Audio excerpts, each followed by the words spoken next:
નમસ્કાર વિદ્યાર્થી મિત્રો, હું છું ભૌતિક ત્રિવેદી અને આજે ધોરણ 12 કોમર્સ પ્રકરણ 5 નું નામ છે કર્મચારી વ્યવસ્થા. એ કર્મચારી વ્યવસ્થાની અંદર આજે આપણે જે મુદ્દો ભણવા જઈ રહ્યા છે તેમનું નામ છે તાલીમ એટલે શું, તેનું મહત્વ સમજાવો. ઉન્નતિ ઓનલાઈન એજ્યુકેશન સિસ્ટમના આ યુટ્યુબ ચેનલની અંદર હું આપ સર્વે વિદ્યાર્થી મિત્રોનું હાર્દિક સ્વાગત કરું છું અને શરૂ કરીએ આજનો આપણો ટોપિક. તો તાલીમ એટલે શું અને તાલીમનું મહત્વ ઔદ્યોગિક એકમની અંદર આજે આપણે એ મુદ્દા વિશે આજે આપણે વિસ્તૃત ચર્ચા કરવાની છે. તો સમજીએ કે તાલીમ એટલે શું. તો તાલીમનો અર્થ, તો તાલીમ એટલે શું? તો કર્મચારીઓને તેમના કાર્યના સંદર્ભમાં આપવામાં આવતું સૈદ્ધાંતિક અને પ્રાયોગિક જ્ઞાન. કર્મચારીઓને કેવું જ્ઞાન આપવામાં આવે છે? સૈદ્ધાંતિક અને પ્રાયોગિક. સૈદ્ધાંતિક એટલે કાર્ય વિશેની સમજ પૂરી પાડવામાં આવે છે અને પ્રાયોગિક એટલે કાર્યને વિસ્તૃત રીતના સમજાવવામાં આવે છે અને એ કાર્યને શીખવવામાં આવે છે. સૈદ્ધાંતિક સ્વરૂપે સમજ આપવામાં આવે છે અને પ્રાયોગિક સ્વરૂપે કાર્યને શીખવવામાં આવે છે, કાર્યની તાલીમ આપવામાં આવે છે કે જેથી કરી એ કર્મચારી વધુ ને વધુ સારી રીતના એ કાર્ય કરવા માટે આત્મવિશ્વાસ કેળવે અને આત્મવિશ્વાસ સાથે એ ગુણવત્તાયુક્ત કાર્ય જે છે એ ઉત્પાદન કરી અને ઔદ્યોગિક એકમની અંદર પોતે પોતાનો જે ઉત્પાદનનો ભાગ જે છે એ પૂરો પાડી શકે. પરંતુ અહીંયા સમજવાની વસ્તુ એ છે કે તાલીમથી કર્મચારીઓની અંદર આત્મવિશ્વાસ આવે છે, કર્મચારીઓની અંદર નવા જ્ઞાનનું સર્જન થાય છે, કર્મચારીઓ જે છે એ ગુણવત્તાયુક્ત ઉત્પાદન પૂરું પાડે છે કે જેથી કરી કર્મચારીઓ પર રાખવામાં આવતું જે નિરીક્ષણ છે એ નિરીક્ષણનો ખર્ચ પણ બચી જાય છે ઔદ્યોગિક એકમમાં. કારણ કે કર્મચારીઓ જ્યારે તાલીમ પામેલા જે કર્મચારીઓ છે એ ગુણવત્તાયુક્ત કાર્ય, ગુણવત્તાયુક્ત ઉત્પાદન જે છે એ રડીને આપે છે ત્યારે નિરીક્ષણ ખર્ચ જે છે એ પણ ઘટી જાય છે. એટલે ઔદ્યોગિક એકમની અંદર નફાની અંદર વૃદ્ધિ થાય છે. તાલીમની થોડી વિશેષ વાત કરું તો જ્યારે ગુણવત્તાયુક્ત ઉત્પાદન જે છે એ ગુણવત્તાયુક્ત ઉત્પાદન જ્યારે ઔદ્યોગિક એકમના કર્મચારીઓ દ્વારા ગુણવત્તાયુક્ત ઉત્પાદન થાય છે ત્યારે ઔદ્યોગિક એકમની પણ ખાસ નામના જે છે સમાજની અંદર થાય છે. કર્મચારીઓની અંદર માનસિક તણાવ જે છે ઘટે છે. ઔદ્યોગિક એકમની અંદર કર્મચારીઓના માનસિક તણાવ ઘટવાથી ઔદ્યોગિક એકમની સાથે સંચાલક સાથે વધુ ને વધુ સહકારપૂર્ણ વાતાવરણ કામદારનું સર્જાય છે અને તેનાથી વધુ ગુણવત્તાયુક્ત ઉત્પાદન કરવાથી વેતનની અંદર પણ વૃદ્ધિ થાય છે અને વેતનની અંદર વૃદ્ધિ થવાથી કર્મચારીઓનો વ્યક્તિગત વિકાસ પણ સંભવ બને છે. આ છે તાલીમ. તો તાલીમને આપણે થોડું વિસ્તૃત રીતના સમજીએ કે કર્મચારીઓને તેમના કાર્યના સંદર્ભમાં આપવામાં આવતું સૈદ્ધાંતિક અને પ્રાયોગિક જ્ઞાન. આયા થોડા આપણે મુદ્દાઓ ટાંક્યા છે, એ મુદ્દાઓ પર આપણે નજર કરીએ. તો તાલીમ એ કામચલાઉ પ્રક્રિયા નથી, સતત ચાલતી પ્રક્રિયા છે. નવા કર્મચારીઓ જ્યારે એકમની અંદર પ્રવેશે ત્યારે એ ગમે તેટલા અનુભવી હોય પણ તેમને તાલીમ આપવી જરૂરી છે. તાલીમથી એકમની સાથે તેમનું સાયુજ્ય જે છે એ જળવાય છે. સાથે તાલીમથી કર્મચારી જે છે એકમ સાથે બંધબેસતો થાય છે. એકમના વાતાવરણ, એકમના પર્યાવરણ સાથે તેમનું જોડાણ ધીમે ધીમે થતું જાય છે. તો તાલીમ જે છે એ જ્ઞાનની વૃદ્ધિ કરનારું કારક છે.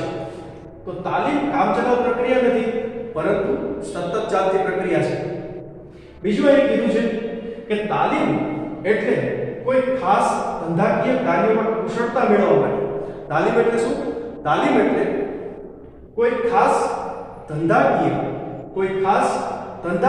કાર્યમાં કુશળતા મેળવવાના હેતુથી આપવામાં આવતું જ્ઞાન એટલે તાલીમ. ફરીથી રિપીટ કરું છું વિદ્યાર્થી મિત્રો, ખાસ આપણે યાદ રાખતું જવાનું છે. તો તાલીમ એટલે કોઈ ખાસ ધંધાકીય કાર્યમાં કુશળતા મેળવવાના હેતુથી આપવામાં આવતું જ્ઞાન એટલે તાલીમ. તો અહીં પછીના મુદ્દાની અંદર વાત કરવામાં આવી છે કે એકમના કાર્યને ધ્યાનમાં રાખીને જ્ઞાન, કૌશલ્ય, વલણ, વર્તન, ટેકનિકલ સમજણની અંદર વધારો થાય. એ વધારો જે છે એ કર્મચારીઓની અંદર ખાસ અદ્યતન એટલે કે આધુનિક જ્ઞાન જે છે અને જ્ઞાનને માહિતી આપવાની પદ્ધતિ એટલે તાલીમ. તો કઈ બાબતોમાં વિશેષ ધ્યાન રાખવામાં આવ્યું છે? તો એકમના કાર્યોને ધ્યાનમાં રાખીને એટલે કે એકમના કાર્યોને અનુરૂપ જ્ઞાન, કૌશલ્ય સાથે વલણ સાથે વર્તન, ટેકનિકલ સમજણ જે છે ટેકનિકલ સમજણમાં વૃદ્ધિ એટલે કે ટેકનિકલ સમજણમાં વધારો થાય તેવા હેતુથી કર્મચારીઓ અદ્યતન એટલે કે આધુનિક જ્ઞાન અને માહિતી, હજી એક શબ્દ ઉમેરું છું, જ્ઞાન, માહિતી અથવા જાણકારી જે છે એ આપવાની પદ્ધતિ એટલે તાલીમ. વાત કરીએ કે તાલીમ ખર્ચાળ નથી. સૌપ્રથમ વાત કે તાલીમ ખર્ચાળ નથી, પરંતુ તેની ગેરહાજરી જે છે એ વધુ ખર્ચાળ છે. તાલીમ પામેલો જે કર્મચારી છે એ જ્યારે તાલીમ મેળવતા હોય, ત્યારે તાલીમ આપવામાં આવતી હોય એકમ દ્વારા કર્મચારીઓને, ત્યારે બની શકે કે કાચો માલનો બગાડ થાય. યંત્રો જે છે એ યંત્રોની અંદર પણ ઘણી વખત કર્મચારીઓ જે છે એ કોઈ ખોટી રીતે અથવા ખોટી કોઈ સ્વિચ જે છે એ દબાવી દેવામાં આવે. આ સામાન્ય સમજવા માટે આ વાત કરું છું કે કોઈ ઘણી રીતના નુકસાન થઈ શકે. કારણ કે કાચો માલનો બગાડ પણ થતો હોય, કારણ કે કોઈ તમે કર્મચારીને કોઈને તાલીમ આપો છો. આપણે સામાન્ય વાત કરું કે ભાઈ જ્યારે કોઈ તમે જોયું હશે રોડ રસ્તા ઉપર કે ડ્રાઇવિંગ કોઈ શીખતું હોય, બરાબર, કોઈ ડ્રાઇવિંગ સ્કૂલની અંદર કોઈ ડ્રાઇવિંગ શીખતું હોય, તો બની શકે કે જ્યારે તાલીમ મેળવે છે ત્યારે આગળની કોઈ બાઇક કે આગળની કોઈ જતી રિક્ષા કે આગળ જતી કોઈ બીજી ગાડી સાથેની ઠોકર પણ વાગે, ગાડીનું નુકસાન પણ થાય. પણ પરિણામ શું આવશે? છેલ્લું પરિણામ એ આવશે કે જ્યારે ગાડી શીખી જશે ત્યારે એક સેફ ડ્રાઈવર તરીકે સમાજની અંદર બીજા લોકો તેનાથી સલામત રહી શકશે. તો તાલીમ જે છે એ ખર્ચાળ નથી, બરાબર છે, પરંતુ તેની ગેરહાજરી જે છે એ વધુ ખર્ચાળ છે. તાલીમનો ખર્ચ જે છે એ ખરેખર ખર્ચ નથી, પરંતુ શું છે તો કે મૂડી રોકાણ છે.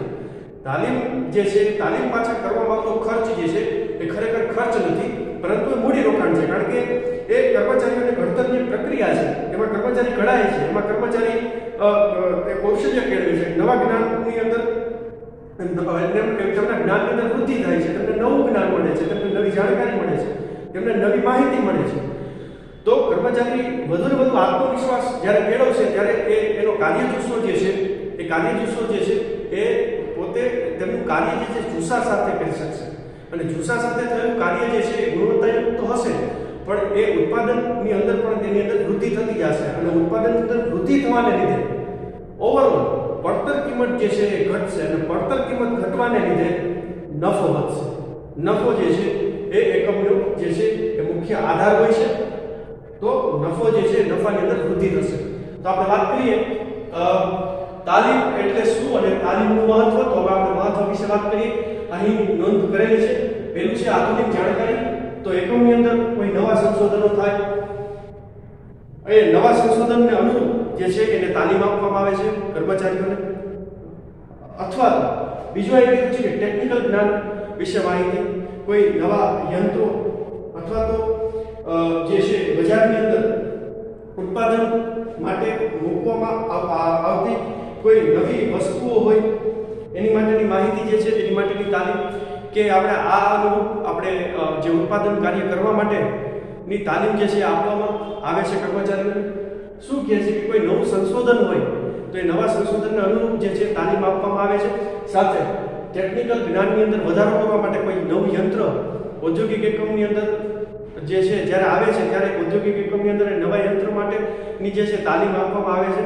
અને એ તાલીમ જે છે એ યંત્રને સંચાલિત કરવા માટેની હોય છે. તો નવા સંશોધન તથા ટેકનિકલ જ્ઞાન માટેની તાલીમ આપવી જરૂરી છે.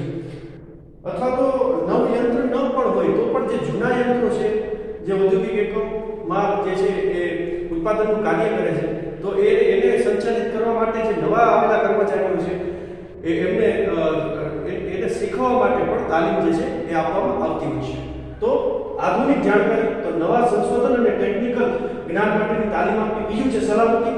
તો અર્ધકુશળ અને અકુશળ કર્મચારીઓ કે જે અશિક્ષિત છે તો તેમના માટે જે છે તાલીમ આપવામાં આવવી ખૂબ જરૂરી છે કે જેથી કરી અકસ્માતો જે છે જે ઔદ્યોગિક એકમોની અંદર જે અકસ્માતો થાય છે એ અકસ્માતો જે છે એ ઘટાડી શકાય. તો અકસ્માતથી બચાવી શકાય છે કર્મચારીઓને તાલીમના મારફતે. બીજું કે થાક અને કંટાળા વગર ઉત્સાહથી કામ કરી શકાય તે માટે તાલીમ જે છે એ ખૂબ જ મહત્વનું જે છે એ પ્રેરક છે. કે તાલીમથી શું થશે કે એ તાલીમથી એ જે તેનું કાર્ય છે એને વધુ સારી રીતના સમજી શકશે અને જ્યારે કાર્યને વધુ સારી રીતના સમજી શકશે ત્યારે કર્મચારી કાર્ય જુસ્સા સાથે કાર્ય કરશે અને તેમને કોઈ પણ પ્રકારનો થાક અને કંટાળો જે છે એ આવશે નહીં. તો થાક કંટાળા વગર ઉત્સાહથી કાર્ય કરી શકે તે માટે તાલીમ. સલામતીની અંદર જે પહેલું છે તે આધુનિક જાણકારી માટે, બીજું છે સલામતી, ત્રીજું છે કાર્ય સંતોષ વધે છે. જેમ કે આપણે બીજા મુદ્દાની અંદર આપણે જેમ જોઈ ગયા સલામતીની અંદરનો છેલ્લો મુદ્દો જોયો કે થાક કંટાળા વગર ઉત્સાહથી કાર્ય કરી શકે છે. તો એ આની અંદર પણ તમે લઈ શકો કે કાર્ય સંતોષ વધે છે. તો જે કાર્યોને તાલીમ આપવામાં આવી હોય તે કાર્ય સોંપવામાં જ્યારે આવે છે ત્યારે કાર્ય જુસ્સો અને કાર્ય સંતોષ વધે છે. તમને જે કામ શીખવવામાં આવ્યું છે, જે કામ તમે શીખ્યા છો એ કામ તમે જ્યારે તમને એ જ કામની જ્યારે સોંપણી કરવામાં આવે છે ત્યારે તમે વધુ સારી રીતના એ કાર્ય કરી શકો છો. તમે વધુ કાર્ય જુસ્સા સાથે કાર્ય કરી શકો છો અને કાર્ય કરતી વખતે તમને થાક, કંટાળો કે કોઈ પણ બીજા પરિબળો તમારી પર અસર કરતા નથી. એટલે તમે ખૂબ જ કાર્ય જે છે ખૂબ જુસ્સા સાથે કરો છો અને જુસ્સા સાથે કરવાથી કાર્ય સંતોષ પણ જે છે તમે પ્રાપ્ત કરો છો. તો કાર્ય સંતોષ વધે છે. ત્યારબાદ છે કર્મચારી ફેરબદલી દરમાં ઘટાડો થાય છે. કર્મચારીઓ જે છે જે તાલીમ પામેલા કર્મચારીઓ છે કે જે તાલીમ પામેલા કર્મચારીઓ જ્યારે જે તાલીમ આપવામાં આવી છે એ જ જ્યારે એકમની અંદર કાર્યની સોંપણી થાય છે ત્યારે વધુ સારી રીતના કાર્યની જે ભૂમિકા સોંપવામાં આવી છે ભૂમિકા વધુ સારી રીતના નિભાવી શકે છે અને જેનાથી શું થાય છે તો ઉત્પાદનમાં વધારો થાય છે, કંપની વધુ સારો નફો કરે છે. તો વ્યક્તિગત વિકાસ પણ ઔદ્યોગિક એકમની અંદર કર્મચારીનો સંભવ બને છે અને એ વ્યક્તિગત વિકાસ થવાથી કંપની એકમ છોડીને કર્મચારી બીજા કોઈ એકમની અંદર જતો નથી કે જેથી કરી ફેરબદલીનો દર પણ જે છે એ ઘટે છે. તો તાલીમ પામેલ કર્મચારીમાં કાર્ય આધારિત જ્ઞાન કૌશલ્યમાં વધારો થવાથી બઢતીની તકો વધી જાય છે. બઢતીની તકો શું કામ વધે છે? કારણ કે જે કામની સોંપણી કરવામાં આવી છે એ કામ વધુ સારી રીતના જે કર્મચારી જે છે એ કંપનીને વધુ સારી રીતના ઉત્પાદન કરીને એ આપે છે. એટલા માટે શું થાય છે તો બઢતીની તકો જે છે એ વધી જાય છે. તેથી નોકરી બદલવાનો જે છે વિચાર જે છે કર્મચારી ઓછો કરે છે કારણ કે તેમને સંપૂર્ણ સંતોષ જે છે એકમમાંથી પ્રાપ્ત થાય છે. નફામાં વૃદ્ધિ. તો ઉત્પાદનમાં વૃદ્ધિ થવાથી પડતર કિંમત જે છે ઘટે છે તેથી નફાની અંદર વૃદ્ધિ થાય છે. વધુ ઉત્પાદન થવાથી કારણ કે ઉત્પાદન જે છે ગુણવત્તાયુક્ત હશે તો સમાજનો મોટો વર્ગ જે છે એ વસ્તુ જે છે એનો વધુ વપરાશ કરશે તો માંગ વધશે તો ઉત્પાદન પણ વધારવું પડશે. તો વધુ ઉત્પાદન થવાથી જે પડતર કિંમત છે એ પડતર કિંમત જે છે એ ઘટશે અને તેનાથી શું થશે કે નફાની અંદર વૃદ્ધિ થશે. પછી શું છે ખર્ચમાં ઘટાડો. તો કાચા માલનો બગાડ જે છે અટકે છે જેથી નિરીક્ષણ ખર્ચ ઘટે છે અને પરિણામે કુલ ખર્ચની અંદર ઘટાડો થાય છે કે જેથી કરી નફાની અંદર વૃદ્ધિ થાય છે. તો કાચો માલ જે છે એનો બગાડ અટકે છે કારણ કે તાલીમ મેળવેલો કર્મચારી જે છે એ ખૂબ જ ઓછા બગાડ સાથે વધુ ઉત્પાદન રડીને આપતો હોય છે. બરાબર છે. એટલા માટે તેમની પણ નિરીક્ષણ માટે પણ કોઈ એટલો બધો ખાસો ખર્ચો જે છે કરવો પડતો નથી. તો નિરીક્ષણ ખર્ચની અંદર પણ ઘટાડો થાય છે અને પરિણામે કુલ ખર્ચ જે છે એ પણ ઘટે છે. વાત કરીએ તો કર્મચારીનો વિકાસ. તો તાલીમથી કર્મચારીઓની અંદર જ્ઞાન, આવડત અને કૌશલ્ય જે છે એ વધે છે. તો જ્યારે જ્ઞાન, આવડત અને કૌશલ્યની અંદર વૃદ્ધિ થાય છે ત્યારે કર્મચારી જે છે એનો વ્યક્તિગત વિકાસ પણ જે છે એ ઉત્તરોત્તર થતો જાય છે. એ વધુને વધુ નવું જ્ઞાન પ્રાપ્ત કરતો જાય છે. બજાર સાથે અપડેટ રહે છે. બરાબર છે. તો ખાસ તેમના જ્ઞાન, આવડત અને કૌશલ્ય વધતાની સાથે જ એમનો વ્યક્તિગત જે છે વિકાસ જે છે એ પણ ઉત્તરોત્તર વધતો જાય છે. તો કર્મચારીનો વિકાસ જે છે એ પણ થતો જાય છે. અન્ય લાભોની અંદર તાલીમથી ઉત્પાદનની ગુણવત્તા જે છે એ વધે છે અને ઉત્પાદનની ગુણવત્તા વધતાની સાથે જ એકમની પ્રતિષ્ઠામાં પણ વધારો થાય છે. એકમની પ્રતિષ્ઠા વધે છે. તો ખાસ અહીં આગળ કીધું છે કે કર્મચારીઓની અંદર માનસિક તાણ પણ ઘટે છે. એકમની અંદર સહકારભર્યું વાતાવરણ જે છે એ સર્જાય છે. કારણ કે માનસિક તાણ જ્યારે કર્મચારીઓની અંદર ઘટાડો થાય છે ત્યારે સહકાર વધે છે. ઔદ્યોગિક એકમની અંદર જે છે સહકારભર્યું વાતાવરણ જે છે સ્થાપિત થાય છે. સંચાલકો અને કામદારોના સંબંધ જે છે એ વધુ સુમધુર થાય છે. તો એકમની અંદર સહકારભર્યું વાતાવરણ જે છે ઊભું થાય છે. અને સાથોસાથ આગળ વાત કરી છે કે કર્મચારીઓમાં પ્રામાણિકતા વધે છે, નિષ્ઠા અને વફાદારીની અંદર વધારો થાય છે. તો અન્ય લાભોની અંદર શું કીધું છે કે તાલીમથી ઉત્પાદન જે છે એની ગુણવત્તામાં વધારો થતો એકમની પ્રતિષ્ઠામાં પણ વધારો થાય છે. કર્મચારીઓની અંદર માનસિક તાણ ઘટે છે. આગળ કીધું છે કે એકમની અંદર સહકારભર્યું વાતાવરણ ઊભું થાય છે અને કર્મચારીઓમાં પ્રામાણિકતા, નિષ્ઠા અને વફાદારીની અંદર વધારો થાય છે. તો તાલીમ એટલે શું અને તાલીમનું મહત્વ સમજાવો આજનો આપણો આ ટોપિક છે. તો ખાસ આપણો આ ટોપિક જે છે એનું તમારે એક વખત આખો વિડીયો જે છે જોઈ અને રિવિઝન કરી જવાનું છે. તો જય હિન્દ, જય ભારત.